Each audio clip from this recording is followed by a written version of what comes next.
అదొకటి ప్రతి ఒక్కళ్ళకి ఒక కళ ఉంటుంది. ఇండస్ట్రీకి వచ్చిన తర్వాత చిరంజీవి గారు లాంటి వాళ్ళతో సినిమా చేయాలి అది ఇది అని చెప్పి ప్రాజెక్ట్ కూడా చాలా డిస్కషన్ అయ్యి వెనక్కి వెళ్ళటానికి కారణం ఏంటి అనుకుంటే మళ్ళీ నెక్స్ట్ ఎప్పుడైనా ఉంటుందా ఈ డిస్కషన్స్ చిరంజీవి గారితో నాతో సినిమా అని యాక్చువల్ మజాకే సార్. యాక్చువల్గా చిరంజీవి గారి కంపెనీ నుండి కానీ చిరంజీవి గారి నుండి కానీ నాకు ఎప్పుడు కాల్ రాలేదు సార్. Okay okay. మా ప్రసన్న గారు ఎప్పుడు అనేవారు, సార్ ఎక్కడ కమిట్ అవ్వద్దు, చిరంజీవి గారి దగ్గర ఒక కథ ఓకే అయ్యింది, అన్ని డిస్కషన్స్ టాక్స్ అయ్యి నడుస్తున్నాయి, మీరు వెంటనే కమిట్ అయిపోకండి, ఓకే ఓకే కొంచెం ఉండండి, అందులో అది చేయాల్సి వస్తుంది మనం అని అంటే వెయిట్ చేశాను చాలా రోజులు. ఓకే అది ఇదే ఓకే వెయిట్ చేశాను. కానీ కథ ఏంటో నాకు తెలియదు, ఇప్పుడున్న కథనా లేకపోతే చిరంజీవి గారు ఉన్నప్పుడు వేరే కథ నాకు తెలియదు. అదే వెయిట్ చేశాను. మన ఫైన్ డే నాకు తెలిసింది ఏంటంటే వేరే డైరెక్టర్ని పెట్టారు. అయితే అప్పుడు కూడా నేను లైట్ తీసుకున్నా. ఓకే నో ప్రాబ్లం ప్రసన్న గారు, యూ డోంట్ వరీ, దాందే ఉంది, మీరు ప్రయత్నం చేసి ఉండొచ్చు, సో అందుకని మీరు ప్రాజెక్ట్ అది వదులుకోవద్దు, ఎందుకంటే చిరంజీవి గారు అంటే పెద్ద ప్లాట్ఫామ్ అది, అంతే కదా, అలాంటి ప్లాట్ఫామ్ మిస్ చేసుకోకండి అని ఆల్ ద బెస్ట్ అండి అని చెప్పాను. ఓకే చెప్పేసి మళ్ళీ ఇంకప్పుడు నేను మళ్ళీ ఇంక వేరే కథల మీదకి వెళ్ళిపోయాను. ఓకే వెళ్ళిపోయాను అంతే. మళ్ళీ చాలా రోజుల తర్వాత ఒకరోజు ఫైన్ డే మళ్ళీ ప్రసన్న గారు వచ్చి మళ్ళీ ఇదే టాపిక్ ఎత్తారు. అయితే అంటే అవునా సర్లే జరిగింది వదిలేసి, ఇప్పుడు ఏంటి సినిమా ఎవరు చేస్తానండి, ఓకే డన్ చేద్దాం. ఓకే ఇప్పుడు మీకు ఏది కంఫర్ట్ ఎక్కువ ఫీల్ అవుతారు సార్, మీరు రాసుకొని మీరు డైరెక్ట్ చేయటమా, లేకపోతే మీ కాంబినేషన్లో ప్రసన్న గారు రాసింది కానీ లేకపోతే వేరే రైటర్ ఎవరు రాసిందైనా డీల్ చేయడానికి ఇష్టపడతారా? Any writer sir, not only Prasanna, నాకు నచ్చాలి అంతే కథ, అదే నచ్చాలి, రైటింగ్ నచ్చాలి, రైటింగ్ స్టైలు నాకు తగ్గట్టు ఉండాలి. అబ్బాయి భలే రాశాడరా అని అంటే నాకు ఎంతో, ఆ చిన్న రైటర్ అయినా సరే పిలిచి గట్టిగా అప్రిషియేట్ చేస్తా. మా అసిస్టెంట్ రైటర్ ఒక్కోసారి చెప్తా ఉంటారు, ఒక్కోసారి భలే ఐడియాస్ చెప్తారు వాళ్ళని కూడా అప్రిషియేట్ చేస్తా. ఓకే అది నాకు నచ్చాలి అంతే. నాకు నచ్చితే అది దేవుడిచ్చిన వరం ఏంటంటే, నాకు రైటర్ చెప్పింది నాకు కనెక్ట్ అయింది అనుకోండి, అది విజువల్ ఆటోమేటిక్గా నా మైండ్లో పడిపోతుంటుంది. ఓకే అదేంటో తెలియదు, నేను ఎప్పుడు షార్ట్ డివిజన్ చేయను, ఏం చేయను, డైరెక్ట్ లొకేషన్కి వెళ్ళిపోయి షూట్ చేసేస్తుంటా అంతే. కానీ సెలెక్ట్ చేసుకుని లొకేషన్ అలాంటివి సెలెక్ట్ చేసుకుంటా. ఓకే ముందే ఆ సీన్ తగ్గ లొకేషన్ సెలెక్ట్ చేసుకుంటా, దాన్ని తగ్గట్టుగా ప్రాపర్టీస్ కానీ అన్నీ సెటప్ చేయించుకుంటా, వెళ్ళిపోతాను అంతే. ఉదయం వెళ్తాను, ఒకసారి డైలాగ్ వెర్షన్ చూసుకుంటాను, నాకు ఏమైనా అనిపిస్తే రైటర్ గారితో మళ్ళీ డిస్కస్ చేసి ఇది ఏమైనా మార్చొచ్చా ఈ లైను, లేకపోతే ఇది ఇక్కడ సరిపోతే ఇది లేపేయొచ్చా, లేదా ఇక్కడ ఏదైనా నేను లైన్లు యాడ్ చేయొచ్చా, దీనికి ఫినిషింగ్ బాగాలేదు ఓ ఫినిషింగ్ ఇవ్వచ్చా, ఇలాంటి డిస్కషనే. అది ఒక 10 నిమిషాలు ఉంటుంది అంతే.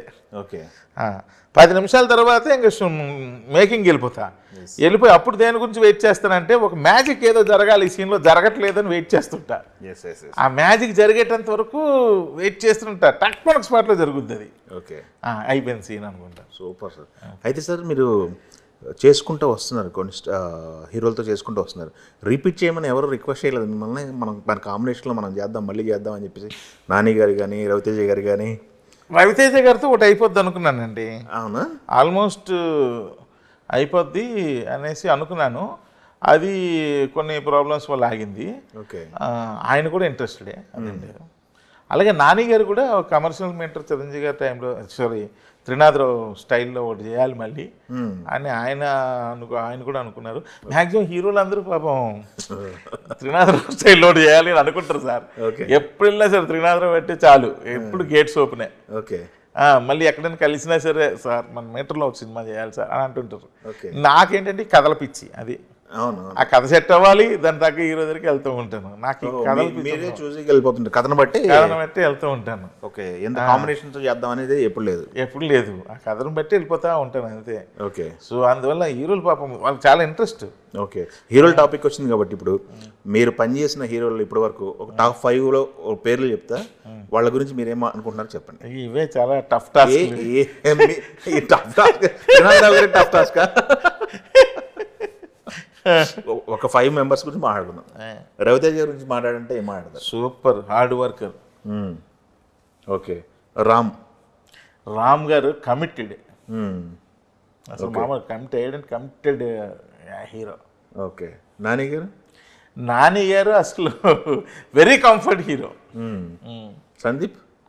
సందీప్ కిషన్ ఎలా అంటే ఇప్పుడు నేను పెద్ద సక్సెస్లో అంటే సక్సెస్లో ఉన్న డైరెక్టర్నా లేకపోతే ఏంటో తెలియదు కానీ నా సొంత తమ్ముడిలాగా ఉంటాడు, ఒక అన్నయ్యలాగా క్రియేట్ చేస్తుంటాడు నన్ను. Okay okay.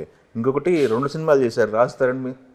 రాజధాని ఫుల్ అసలు మనం అంటే ఆయన సినిమా చేస్తున్నట్టు ఉండదు మనోడితో, ఎందుకంటే ఆయన మాట్లాడే విధానం అన్నీ అయ్యే కదా, బాడీ లాంగ్వేజ్ ఇవన్నీ సింపుల్గా అయిపోతా ఉంటుంది. Heroines Sreeleela. Sreeleela super expressive and మంచి డాన్సర్. కీర్తి సురేష్ అమ్మో చాలా performer. Avika Gor. She is also a performer. Okay. Anupama. అమ్మో తను very very performer and very active. Ritu. Ritu she is also a performer.